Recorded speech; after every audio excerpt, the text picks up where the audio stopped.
let's see the output of this program.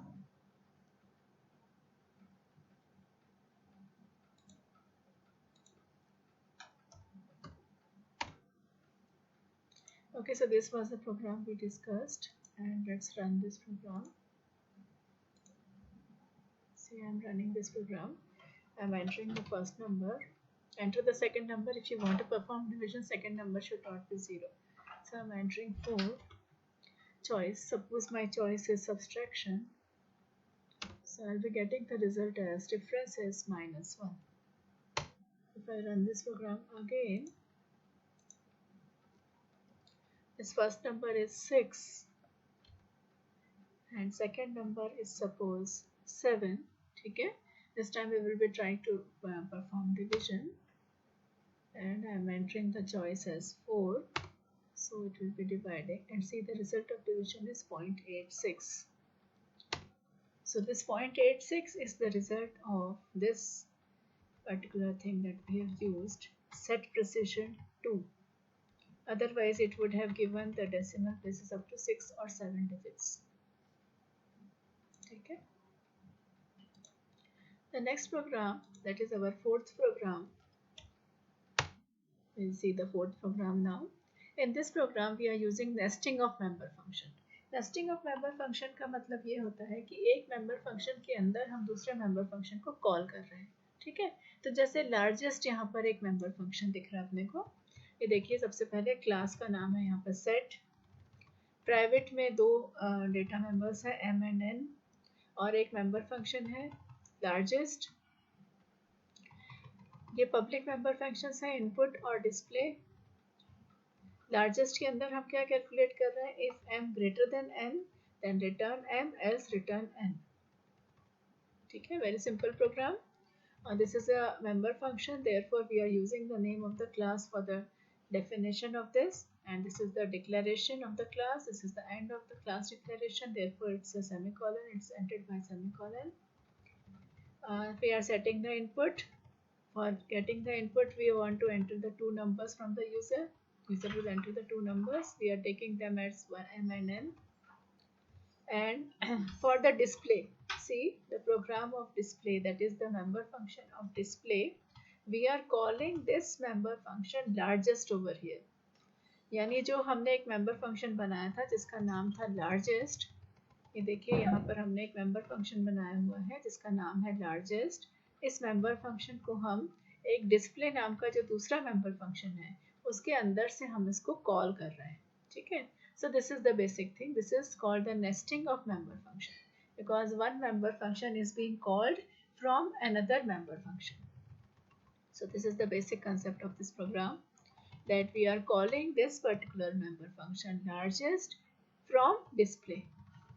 Okay, in the main program we are having an object which is of type set. We are taking the input using dot operator, a dot input, then a dot display. See here, in the main program using object we didn't call the function largest. We called the function display, and display is calling the function largest. So this is called nesting of member function.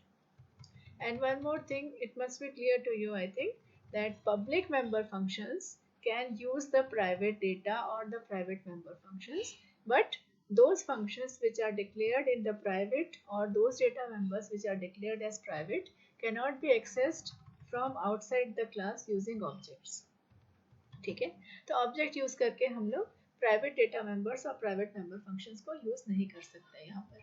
तो इसलिए हमने यहाँ पर जो largest function था उसको private में declare किया है, क्योंकि प्राइवेट को हम डिस्प्ले के थ्रू कॉल कर रहे हैं. We are not calling it using an object. Okay, so this was a simple program just to using the concept of nesting of member function. The next program is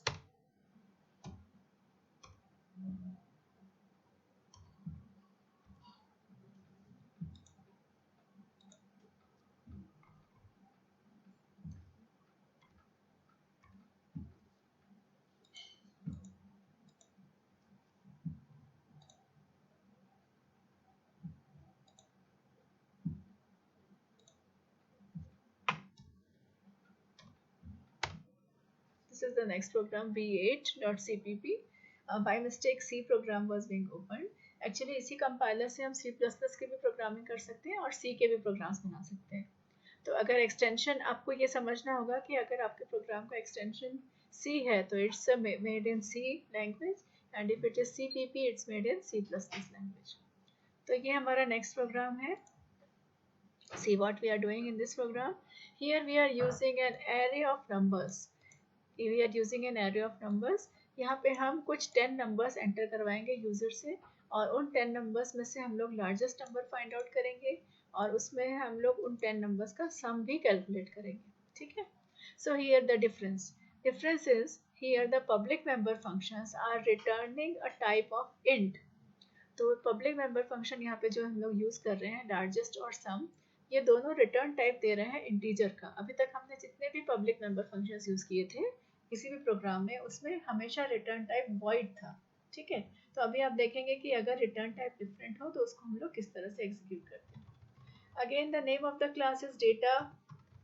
private member function array है ये 10 numbers का और ये हमने class का definition and किया, sorry class का declaration and किया.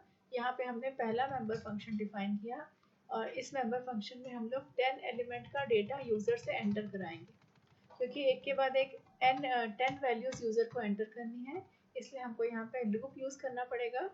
For int I 0 to 10 I plus plus we are getting the value of ARR I.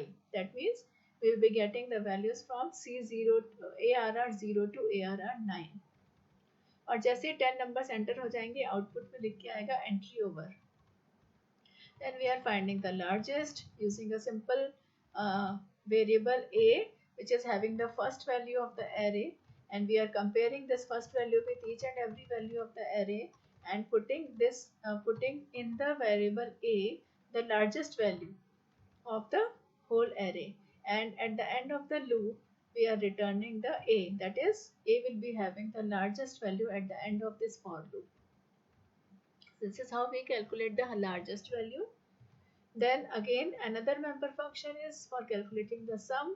We are initializing sum as 0 for integer I 0 to less than 10, that is 9. We will be adding sum equals to sum plus array I, all the values are being added, and at the end of this loop the sum variable will be having the total of all the numbers entered by the user and we are returning sum. And see what is there in the display. Display जो हमारा data member function है उसमें हम लोग largest value भी print करा रहे हैं और सम भी प्रिंट करा रहे हैं. तो again it is nesting of member function. हम लोग मेंबर फंक्शन को कॉल कर रहे हैं. यहाँ पर किसके अंदर कॉल कर रहे हैं? डिस्प्ले के अंदर से हम अपने मेंबर फंक्शन को कॉल कर रहे हैं. कौन से मेंबर फंक्शंस? लार्जेस्ट और सम को हम कॉल कर रहे हैं. ठीक है. मेन प्रोग्राम में देखिए सिंपली हमने डेटा एक वेरिएबल लिया यानी एक ऑब्जेक्ट बनाया ऑफ टाइप डेटा, इनपुट ले ली और डिस्प्ले कर दिया. डिस्प्ले में ये वैल्यूज ऑटोमेटिकली हमने डिस्प्ले के थ्रू लार्जेस्ट और सम को कॉल किया था तो ये डिस्प्ले के थ्रू लार्जेस्ट और सम वैल्यू आपके डिस्प्ले हो जाएगी. और gate ch is just the screen will wait for getting a character entry from us. Okay, so I'm running this program. Let's run this program. I'm entering a 10 element data. See this data I'm entering 4 5 repeat भी हो सकता है इसमें data 6 9 and 3. Okay, so see there are 10 elements that are entered 1 7 8 5 6 4 5 6 9 and 3. The largest value क्या है इस array की? That is 9. And sum of the values of array is 54. Okay, now let's go to the next program, that is our sixth program.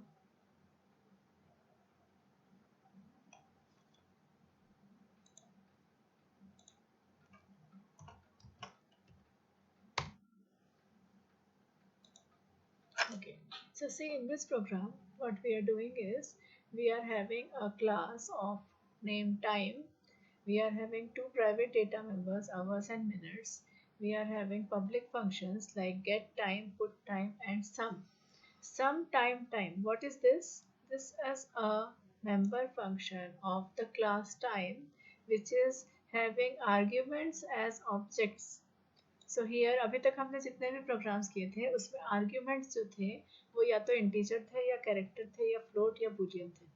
तो अभी हमने क्या किया यहाँ पर, जैसे इंटीजर टाइप को हम यूज़ कर सकते हैं वैसे ही क्लास भी एक यूज़र डिफाइंड डेटा टाइप है। तो हम यहाँ क्लास टाइप का वेरिएबल पास करेंगे, यानी हम ऑब्जेक्ट्स को एज फंक्शन आर्ग्यूमेंट पास कर रहे हैं। So this is a special case of passing objects as function arguments. Obviously, anything of type time will be an object, or another value of another object of type time. So time is a type of object, that is a class. So here the arguments are passed as the objects. Objects are passed as arguments. So this is the basic thing what we are doing here. What we are doing in this program is we are simply adding the time. So we are getting the time from the user, and for put time, that is the display will be like, if I write 3:15, so the display will be like 3 hours and 15 minutes, and the slash n for going to the next line. Okay? So there are two member functions, get time, put time, and the third member function is for adding the two times that will be entered by the user. These two member functions are defined within the class itself, but the third member function, that is adding of two times, will be declared outside the class. So since it's a member function of the class, we are using the name of the class time over here using scope resolution operator sum. See, these are the objects which are passed as arguments to the function, that is time t1 and time t2. So what we are doing in this program is we are calculating the total minutes, that is t1 dot minutes plus t2 dot minutes. We are calculating hours, that is minutes divided by 60, and we are calculating minutes by taking the remainder of minutes divided by 60, and the total hours becomes hours plus t1 dot hours plus t2 dot hours. So this is a simple program to add two times, okay, and give the output as the time, addition of two times. Now see in the main program what we are doing. We are taking three objects. We are making three objects t1, t2 and t3. All the three objects are of type time, यानी जो हमारी class defined है time, उसी तरह के ये तीनों objects हैं। हम यहाँ पे चार इंटीजर वैल्यूज ले रहे हैं ए बी सी डी, तो जो कि हम यूज़र से एंटर करवाएंगे time. Enter time t1 in hours and minutes, ये पहला टाइम यूज़र एंटर करेगा। ए और बी हम लोग इनपुट ले रहे हैं यूज़र से, इस ए और बी को हम पास करेंगे गेट टाइम फंक्शन में। देखिए गेट टाइम फंक्शन, ये गेट टाइम फंक्शन है। यहाँ पर हम ये दो आर्ग्यूमेंट्स पास कर रहे हैं जो यूज़र एंटर करेगा, और हम इनको गेट टाइम फंक्शन जैसे ही कॉल होगा तो जो भी यूज़र टाइम एंटर करेगा वो हमारे गेट टाइम में आवर्स और मिनट्स में पुट हो जाएगा। ठीक है, उसके बाद टाइम t2 एंटर करा रहे हैं हम लोग इसी तरह से, और t2 एंटर कराने के बाद हम t3 जो कि हमारा थर्ड ऑब्जेक्ट है उसके थ्रू हम इस सम फंक्शन को कॉल कर रहे हैं। सम फंक्शन यानी वो फंक्शन जो कि दोनों टाइम्स को ऐड करेगा। तो हम यहाँ पे ऑब्जेक्ट्स को, यानी हमारे दो ऑब्जेक्ट्स थे t1 और t2, उसको हम एज फंक्शन आर्ग्यूमेंट्स पास कर रहे हैं। So this is the basic concept of this program, that is this is a special program in which we are passing objects as function arguments. Okay, so here यहाँ पर क्या होगा, t3 dot sum t1 t2 जैसे ही हम लोग compiler यहाँ पर आएगा तो इस प्रोग्राम में जाएगा ये सम वाले प्रोग्राम में, और कैलकुलेशन हो जाएगा टाइम का, addition of two times will be there. उसके बाद आउटपुट के लिए हम लोग t1 टाइम डिस्प्ले कर रहे हैं, t2 टाइम डिस्प्ले कर रहे हैं, और t3 टाइम यानी total of the two times ये भी हम लोग डिस्प्ले कर रहे हैं। गेट सी एच इसलिए कि हम एक कैरेक्टर इनपुट करें तब तक हमारा कंपाइलर वेट करेगा, और रिटर्न 0 बिकॉज अवर मेन का रिटर्न टाइप इंट है। ठीक है, so let's see the output of this program. So I am running this program. See enter time t1, suppose I am entering 4:45 hours and minutes में, and t2 time में enter करती हूँ 2:50 okay. तो दोनों time का addition आना चाहिए। देखिए t1 है 4 आवर्स एंड 45 मिनट्स, t2 है 2 आवर्स एंड 50 मिनट्स। इन दोनों को जब ऐड किया जाएगा तो टोटल टाइम हो जाएगा 7 hours and 35 minutes.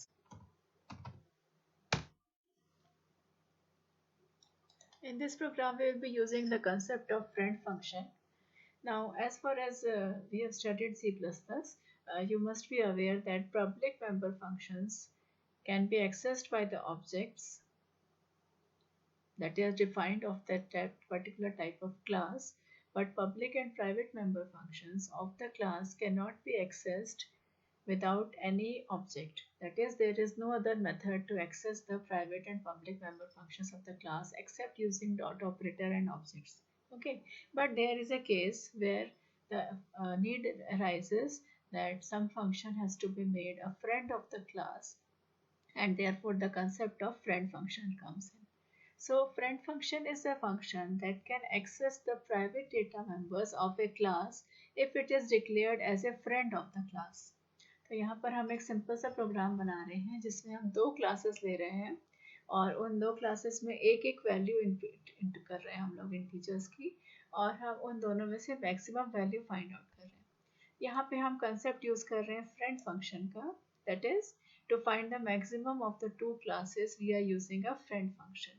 Now, how can the friend function access this particular private data member and this particular private data member? ये प्राइवेट डेटा मेंबर्स हैं, क्लास ABC का प्राइवेट डेटा मेंबर X है और class XYZ का private data member Y है.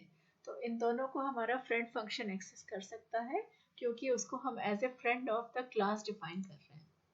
तो जब आप क्लास को डिक्लेयर करते हैं तो आपको सिर्फ इतना करना है कि अगर कोई फंक्शन है ऐसा जो आप चाहते हो कि वो फंक्शन इस क्लास के प्राइवेट डेटा मेंबर्स को एक्सेस कर सके, तो आपको हमेशा यहाँ पर क्लास के अंदर में उसको डिफाइन करना पड़ेगा. Friend is a keyword, C++ keyword है ये. void is the return type and max xyz, abc. अब ये जो xyz, abc लिखा है इसका मतलब ये है कि जो पहला वेरिएबल है इसके अंदर पहला आर्ग्यूमेंट है वो है of the type class xyz और जो दूसरा आर्ग्यूमेंट है that is of the type class abc. तो यहाँ पे दो क्लासेस को हम लोग यूज करते हुए उन दोनों में से मैक्सिमम वैल्यू निकाल रहे हैं using the concept of friend function. देखिए क्लास XYZ मुझे यहाँ इसलिए लिखना पड़ा क्योंकि अदरवाइज जैसे ही कंपाइलर यहाँ पर आएगा फ्रेंड फंक्शन के लिए तो XYZ is will be a not understood thing, so that's why I have to write here, declare here XYZ, that is one of the class over there in this program. इस programme में दो classes हैं, एक का नाम है ABC, एक का नाम है XYZ. ABC क्लास का डेफिनेशन यहाँ तक खत्म हो रहा है और क्लास XYZ जो क्लास है उसका डेफिनेशन ये हम लोग दिखा रहे हैं. इसमें एक वेरिएबल लिया अपन ने that is a private variable that is named as y of type integer. Value set कर दे रहे हैं हम लोग y इक्वल टू j.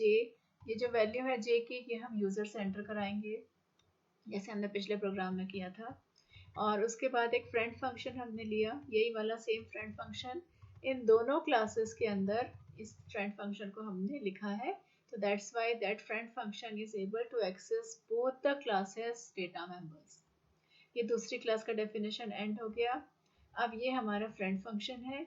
यहाँ पर एक चीज़ इंपॉर्टेंट है, याद रखने की चीज़ है, इंपॉर्टेंट है दैट फ्रेंड फंक्शन के साथ कोई भी क्लास का नाम नहीं आता, कोई भी स्कोप रेजोल्यूशन ऑपरेटर नहीं आता, because it's not a member of any of the class. ये किसी भी क्लास का मेंबर नहीं होता है, ये एक इंडिपेंडेंट फंक्शन होता है जिसको हम किसी भी क्लास का फ्रेंड बना सकते हैं. ठीक है, तो इस फंक्शन में सिंपल क्या कर रहे हैं हम लोग, XYZ ये एक ऑब्जेक्ट है of type XYZ.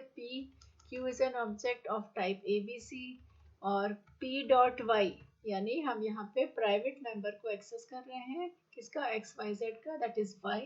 P dot Y is greater than Q dot X. Then output में हम लिखेंगे P डॉट Y, अदरवाइज हम आउटपुट में लिखेंगे Q dot X. That is दोनों क्लासेस में जो वैल्यूज आ रही हैं उन वैल्यूज में से जो मैक्सिमम वैल्यू है उसको हम लोग आउटपुट में लिख रहे हैं. ठीक है, so it's very simple. We are declaring object A of type XYZ, another object B of type ABC. We are having two integer values because we want to enter the values from the user. User has entered the first value, user will enter the second value. Then for the first object we are setting the value as A1, for the second object we are setting the value as A2 using two different classes. And next we are finding the maximum of A and B. तो यहाँ पर ये जो function हमने call किया है, देखिए ये फ्रेंड फंक्शन है, तो ये फ्रेंड फंक्शन है इसलिए ये दोनों क्लासेस के साथ काम कर सक रहा है, ठीक है ना। तो ये जो a है ये XYZ टाइप की क्लास का वेरिएबल है, यानी ऑब्जेक्ट है, और ये जो b है ये ABC क्लास का ऑब्जेक्ट है। तो दोनों ऑब्जेक्ट्स के साथ हम लोग काम कर पा रहे हैं। दैट मीन्स ये जो मैक्स फंक्शन है ये दोनों क्लासेस के साथ ही डिफाइंड है एज ए फ्रेंड फंक्शन, ठीक है। So this is a simple program which shows the functionality of friend function. Let us run this program. See, I'm entering the value 1, I'm entering the value 2. Okay, so the largest of the two value will be displayed. So the function, इस program का जो objective था, that was just to understand the functionality of friend function. The next program is we will be adding two complex numbers using friend function again. तो इस programme में देखिए हम क्या कर रहे हैं, हमने एक क्लास बनाई जिसका कि नाम था कॉम्प्लेक्स। यहाँ पे हमने दो प्राइवेट डेटा मेंबर्स लिए हैं, रियल और इमेजिनरी नाम के। गेट डेटा फंक्शन से हम इन वैल्यूज को एंटर कराएंगे यूजर से। रियल में हम असाइन कर देंगे a की वैल्यू, इमेजिनरी में हम असाइन कर देंगे b की वैल्यू, ठीक है। और हम यहाँ पर एक फंक्शन बना रहे हैं जिसका कि रिटर्न टाइप कॉम्प्लेक्स है। ध्यान दीजिए, इस फंक्शन का रिटर्न टाइप कॉम्प्लेक्स है। इस फंक्शन का नाम है कॉम्प्लेक्स सम, और इसमें जो दो आर्ग्यूमेंट्स पास हो रहे हैं वो भी ऑब्जेक्ट्स हैं, यानी क्लास कॉम्प्लेक्स टाइप के वेरिएबल्स हैं। जो फंक्शंस हम लोग ऑब्जेक्ट्स पास कर रहे हैं वो किस टाइप के हैं, कॉम्प्लेक्स टाइप के हैं, ठीक है। और ये जो फंक्शन है इसको हम as a friend function declare कर रहे हैं, ठीक है। क्योंकि इसको हम फ्रेंड फंक्शन डिक्लेयर कर रहे हैं तो हम किसी भी दूसरी क्लास में भी इस कॉम्प्लेक्स फंक्शन को, कॉम्प्लेक्स सम फंक्शन को यूज कर सकते हैं। ऐसा हो सकता है कई बार कि कॉम्प्लेक्स सम फंक्शन आपको कई जगह यूज करना पड़े। जैसे हम जब बड़े प्रोग्राम्स बनाते हैं, हम जब प्रोजेक्ट्स बनाते हैं, तो एक ही फंक्शन को बहुत बार यूज करना पड़ता है बहुत सारे क्लासेस के साथ, तो इसलिए हम लोग फ्रेंड फंक्शन का कंसेप्ट यूज करते हैं, ठीक है। इसके बाद पुट डेटा यानी कि आउटपुट के लिए हमने एक यहाँ पे फिर से आर्ग्यूमेंट पास किया है जो कि अगेन क्लास कॉम्प्लेक्स टाइप का है। सी के साथ हम यहाँ पे आउटपुट डिस्प्ले कर रहे हैं C dot real, C dot imaginary plus J बीच में डाल रहे हैं ताकि वो इमेजनरी वैल्यू जैसा दिखे, और ये पुट डेटा हो गया। उसके बाद यहाँ पे हम ऐड कर रहे हैं दो कॉम्प्लेक्स नंबर्स को। देखिए यहाँ पे हमने डिफाइन किया है फ्रेंड फंक्शन को। यहाँ पे कोई भी क्लास का नाम नहीं है, स्कोप रेजोल्यूशन ऑपरेटर नहीं है। That means a friend function is a totally independent function. It is independent of any of the class. यहाँ पे हम एक वेरिएबल डिफाइन कर रहे हैं c3, that is again of type complex, और इसको हम रियल पार्ट ऐड कर रहे हैं, इमेजिनरी पार्ट ऐड कर रहे हैं, और फिर रिटर्न कर दे रहे हैं c3 को। See here return argument is again a object. तो इस फंक्शन से रिटर्न टाइप भी ऑब्जेक्ट रिटर्न भी हो रहा है, ठीक है। मेन प्रोग्राम में हमने तीन हमने ऑब्जेक्ट्स डिफाइन किए ऑफ टाइप कॉम्प्लेक्स। ए और बी का हमने डेटा यूजर से एंटर किया।